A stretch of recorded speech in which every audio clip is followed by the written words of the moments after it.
Hi friends, ఎలా ఉన్నారు? మా ఊరిలో ఒక సంఘటన జరిగిందండి. అది చూసి మేమే షాక్ అయ్యాం. ఏం జరిగిందో తెలిస్తే మీరు కూడా షాక్ అవుతారు. దీని గురించి అందరికీ తెలియాలని ఈ వీడియో చేస్తున్నా ఫ్రెండ్స్. అసలు ఏం జరిగిందంటే, మా ఊరిలో ఎయిత్ క్లాస్ చదువుతున్న రాజు అనే అబ్బాయి ఉండేవాడు. అతనికి రాకీ అనే పెంపుడు కుక్క ఉండేది. రాజు స్కూల్ నుంచి రాగానే తనతోనే ఆడుకునేవాడు. వాళ్ళు బెస్ట్ ఫ్రెండ్స్లా ఉండేవారు.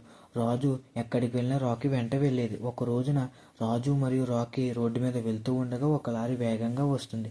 లారీ సౌండ్ రాజుకి వినపడలేదు. కానీ రాకీ గ్రహించి వెంటనే రాజుని పక్కకు తోసేసింది.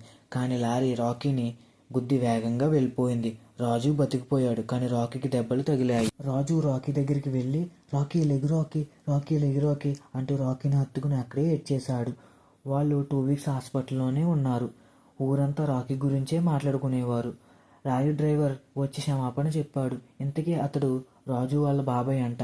ఆ రోజు నుండి అతడు డ్రైవింగ్ మానేసి రాకీ పేరు మీద జంతు సంరక్షణ కేంద్రం స్టార్ట్ చేశాడు. ఈ రోజుల్లో ఎవరి స్వార్థం వాళ్ళు చూసుకుంటారు, కానీ రాకీకి వాళ్ళ ఓనర్ మీద ఉన్న ప్రేమను చూసి మాకే నీళ్లు తిరిగాయి ఫ్రెండ్స్. ఈ స్టోరీ వినగా మీరు ఎలా ఫీల్ అయ్యారో కామెంట్ చేయండి. మా వీడియోస్ మీకు నచ్చినట్టయితే లైక్ చేయండి, షేర్ చేయండి, కామెంట్ చేయండి. సబ్స్క్రైబ్ చేసుకోవడం మాత్రం మర్చిపోకండి. పక్కనే ఉన్న గంట సింబల్ని యాక్టివేట్ చేసుకోండి.